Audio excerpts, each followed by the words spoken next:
우리는 하나님이 주신 이 아름다운 계절인 가을에 역대하를 묵상해 왔고 이제 마지막을 앞두고 있습니다.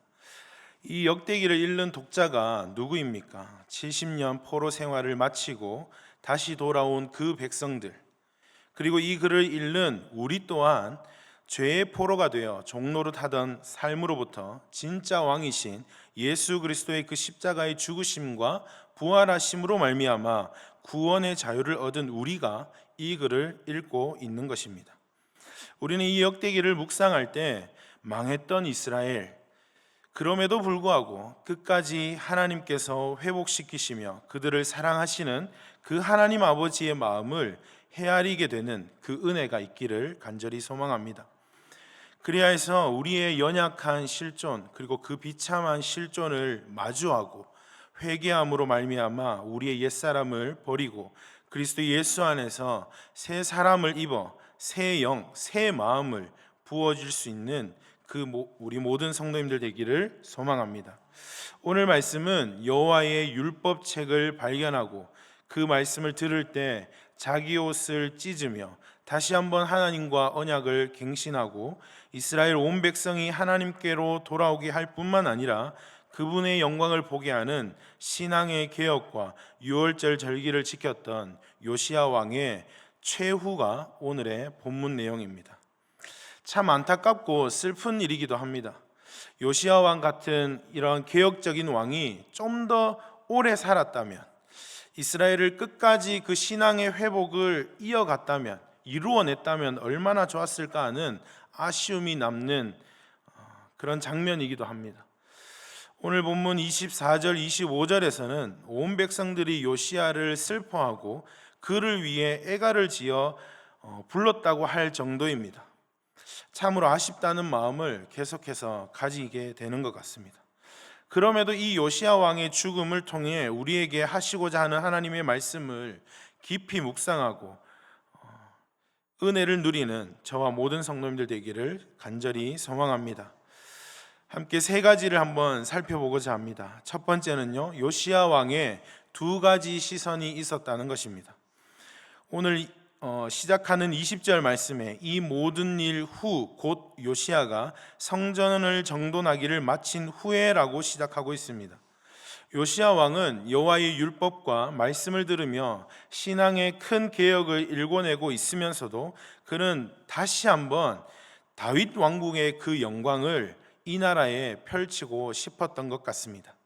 실제로 요시야가 신앙개혁을 할 때 그 범위가 남유다뿐만 아니라 북이스라엘 지역을 넘어서는 것을 볼 수 있었는데요. 그저께 말씀인 34장 5절 6절 말씀에서 이렇게 얘기합니다. 제사장들의 뼈를 제단 위에서 불살라 유다와 예루살렘을 정결하게 하였으며 또 므낫세와 에브라임과 시므온과 납달리까지 사면 황폐한 성읍들에도 그렇게 행하여라고 나옵니다. 요시야 왕이 이렇게 신앙개혁을 해나가고 있습니다. 큰 면적을 계속해서 개혁해 가는 것이죠. 이런 상황일 때 국제 정세로 보면 아수르는 내부 분열로 급격하게 쇠퇴하고 있었습니다. 그때 갈대아인 나보폴라살이 아수르의 속국 상태에서 반란을 일으키며 신바벨론 제국을 만들기 시작했다는 것이죠. 이때 아수르는 애굽에 지원을 요청하고 그 애굽의 바롯느고 또한 이 기회를 틈타서 이스라엘과 팔레스타인 지역으로 통치권을 확대하고 또한 신흥 바벨론 제국이 혹시나 아수르를 몰아낼 경우에 금방 팔레스타인을 넘어서서 애굽까지 넘볼 것이라고 생각했던 것 같습니다. 요시야 왕도 이 시대 상황 가운데 마찬가지로 아수르가 힘이 빠질 때 대대적인 신앙개혁 운동을 펼쳤다는 것이죠. 그에 맞춰서 또 요시야 왕 또한 다윗 왕국의 재건을 하고 싶었던 것 같습니다. 이런 시점이 이렇게 맞물려 돌아가면서 아수르를 돕겠다고 올라오는 그 애굽의 군대는 남유다에게 위협으로 다가오기도 하고 또한 이제 겨우 아수르의 압제를 좀 벗어나는 상황인데 그것을 그냥 돕고 있는 애굽을 또한 남유다가 허용하고 싶지 않았다는 것이죠. 이렇듯 요시야 왕의 시선은 하나님의 말씀, 하나님께 제사를 드리고 절기를 지켜나가고 우상을 제거하고 온전한 그 하나님의 언약 백성으로서의 갱신을 하나님의 그 시선에 두고 있는 그 시선이 있었다면, 또 한 가지의 시선은 바삐 움직여가는 그 국제 정세에 남유다가 어떻게 대처해야 할까에 대한 시선이 있었다는 것입니다. 그러나 오늘 이 두 가지 시선의 중요한 것은 모두 이 시선에 하나님의 시선이 있어야 한다는 것입니다. 요시야 왕이 이 시선 가운데 하나님께 그 시선을 함께 두어야 한다는 것이었죠. 성전을 정돈하는 일에는 당연히 하나님이 그곳에 계시기 때문에 하나님의 말씀, 율법의 시선을 고정합니다. 그 규례를 따라 행합니다. 하지만 또 한 가지 시선인 국제 정세, 국가 안보 상황, 자기 앞에 놓여진 그 상황에는 하나님께 두지 않았다는 것입니다. 오늘 본문 말씀 21절, 22절 말씀 중간부터 보시면 하나님이 나에게 명령하사, 느고의 말입니다. 하나님이 나에게 명령하사 속히 하라 하셨은즉 하나님이 나와 함께 계시니 그대는 하나님을 거스르지 말라, 그대를 멸하실까 하노라 하나 요시야가 몸을 돌이켜 떠나기를 싫어하고 오히려 변장하고 그와 싸우고자 하여 하나님의 입에서 나온 느고의 말을 듣지 아니하고라고 합니다. 바로 느고의 입에서 하나님의 말이라고 말함에도 불구하고 그는 오히려 더 맞서고 있는 것을 볼 수 있습니다. 우리는 이 바쁜 현대 사회를 이와 같이 살아가고 있습니다. 우리는 교회에서 열심히 신앙생활하고 또 최소한 이 아침에 이 모이는 우리는 하나님의 말씀을 듣고자 하는 우리는 그래도 좀 하나님 앞에서 열심히 살아내고자 하는 사람입니다. 그런데 여기서 이 예배당에서 열심히 하지만 이 예배당을 밖으로 나갔을 때 완전히 다른 삶을 살고 있지 않은지 우리는 돌아봐야 하는 것입니다. 우리는 하나님의 나라를 살고 하나님의 교회에 시선을 두고 있으면서도 세상에서는 완전히 다른 눈으로 허탄한 것에 또한 세상의 가치에 눈을 돌리고 있는 것은 아닌지 돌아봐야 할 줄 믿습니다. 우리의 삶은 분주합니다. 특히 우리가 일하는 그 일터의 현장에서는 바쁜 시기들이 찾아오기도 합니다. 때로는 새로운 프로젝트들이 주어지기도 하고 새로운 과업들이 주어집니다. 그리고 때로는 행사 같은 것들을 치러내기도 합니다. 가정에서도 마찬가지죠. 가족 행사들이 생겨나기도 합니다. 그럴 때면 가정에서도 분주해지기도 합니다. 교회 사역 현장도 마찬가지입니다. 절기도 돌아오고 교회 행사들도 여러 가지들을 치러내기도 합니다. 그러나 이 바쁠 때에도 그 일을 놓고 그 과업을 놓고 하나님께 올려드려야 한다는 것입니다. 하나님께 질문하고 하나님께 은혜를 구할 때 하나님으로 말미암아 우리는 형통을 맛보게 될 줄 믿습니다. 이렇게 우리가 이것도 해야 되고 저것도 해야 하는 이러한 분주한 삶에서 어느 것 하나 빼놓지 아니하고 하나님께 시선을 둘 때, 하나님과 동행할 때 우리는 하나님의 그 형통함을 맛보게 될 줄 믿습니다. 그렇게 될 수 있는 우리 모든 성도님들 되기를 소망합니다. 두 번째는 모든 것이 주에게서 나오고 모든 것이 주로 말미암는다는 것입니다. 하나님의 말씀을 들으며 자기 옷을 찢었던 요시야는 결정적인 일에 하나님의 음성에 귀를 기울이지 못하는 것을 오늘 보게 됩니다. 애굽의 느고가 했는 말은 세 가지 있는데요. 첫 번째는 느고가 싸우려는 대상은 유다가 아니라 바벨론이다라는 것입니다. 두 번째는 이 일이 하나님이 느고에게 속히 이루라고 명령하셨다는 것이죠. 세 번째는 요시야는 느고와 함께 하시는 하나님을 막지 말아야 하고 물러서야 되고 그렇지 않으면 요시야를 멸하신다는 것입니다. 이것은 마치 아합에게 하나님의 경고를 전했던 미가야 선지자의 말과 유사하다는 것을 알 수 있습니다. 그 반응도 너무 비슷하죠. 아합 왕 또한 미가야 선지자 말을 무시하고 그의 뺨을 치며 전쟁에서 돌아온다면 반드시 죽이겠다라고 말했습니다. 하나님의 경고를 무시한 요시야의 왕의 결말은 아합 왕과 너무나 닮아 있습니다. 무시하고 오히려 변장해서 전장에 나갔던 요시야 왕과 무시하고 여호사밧과 옷을 바꿔 입고 출전했던 아합 왕이 너무나 똑같다는 것이죠. 또한 똑같이 우연히 쏜 그 화살에 중상을 입어 똑같은 죽음을 맞이합니다. 하나님의 말씀에 불순종의 결과는 비참한 것입니다. 우리는 성경에서 하나님의 말씀하시는 방식을 다양하게 보게 됩니다. 하나님은 선지자를 통해서 말씀하시고, 또한 하나님은 왕을 통해서 말씀하시기도 하고, 때로는 이방 왕을 통해서 말씀하시기도 합니다. 때로는 꿈을 통해서도 말씀하시기도 하고, 심지어 동물을 통해서도 말씀하시기도 합니다. 우리는 민수기에서 발람 선지자가 탄 그 나귀의 입을 열어 하나님이 말씀하셨다는 것을 기억합니다.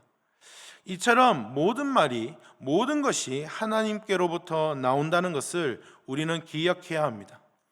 그렇다면 우리는 우리의 삶과 일상에 만나는 그 사람들의 말, 그리고 지나가는 그 말 한마디, 그리고 우리 눈앞에 펼쳐지는 상황과 때로는 눈앞에 보여지는 그 사물들까지도 우리의 삶을 통치하시고 주관하시는 그 하나님이 우리를 인도하시고 우리 앞에 보여주시는 일들인 줄 믿습니다.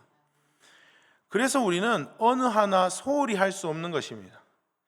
어느 하나 천하고 어느 하나 필요 없다고 생각할 수 있는 것이 없다는 것입니다. 물론 고린도전서의 그 바울의 말처럼 모든 것이 가하나 모든 것이 유익한 것은 아닙니다.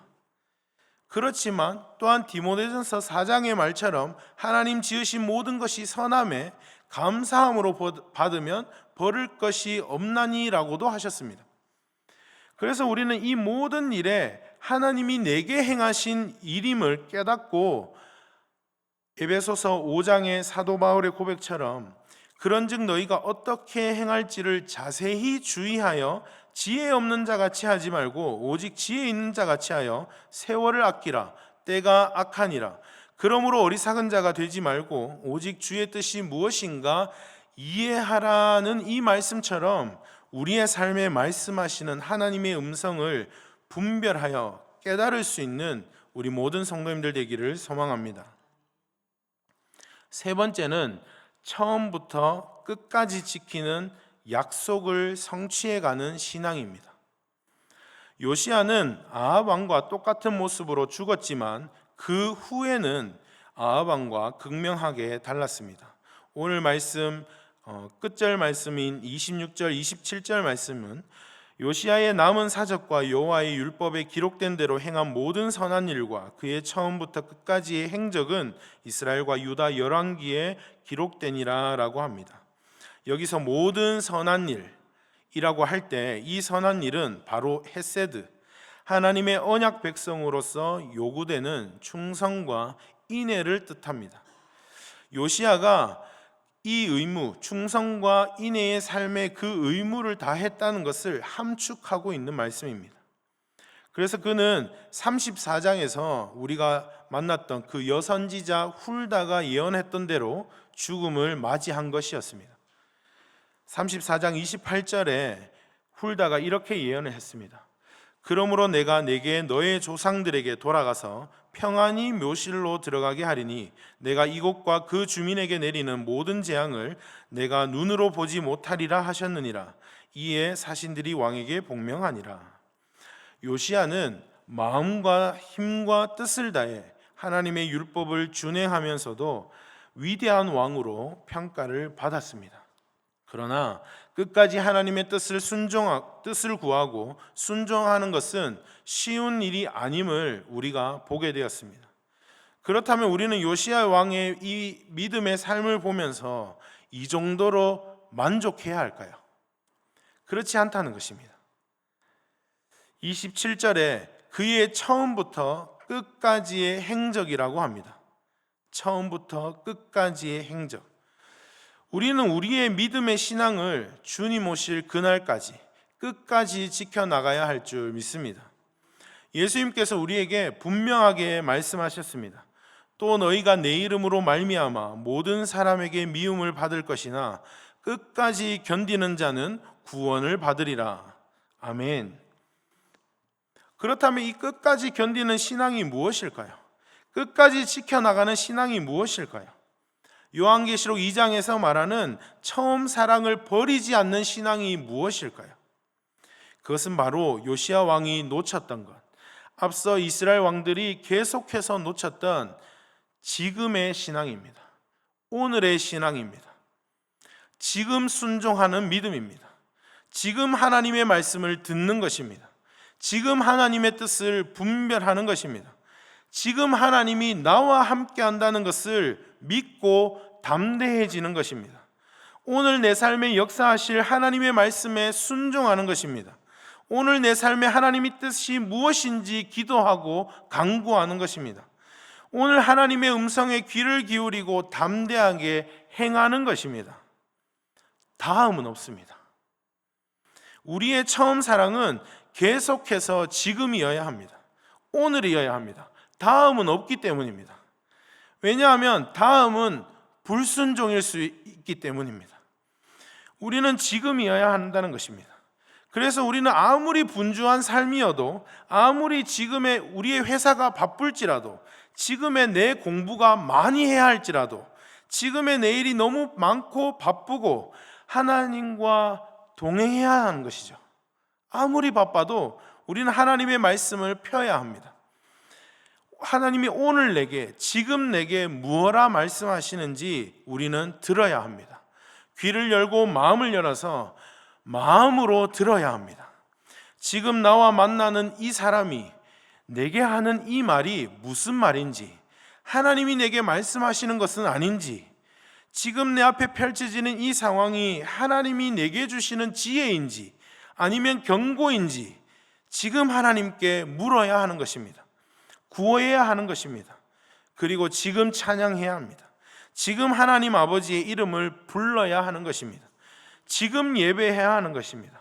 왜냐하면 누군가에게는 부를 수 없는 하나님의 이름이기 때문입니다. 누군가에게는 주어지지 않을 예배이기 때문입니다. 누군가에게는 신음함으로도 부를 수 없는 하나님의 위대하신 이름이기 때문입니다.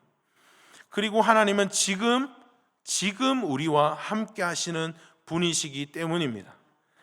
이것이 처음 사랑을 끝까지 하는 신앙인 줄 믿습니다.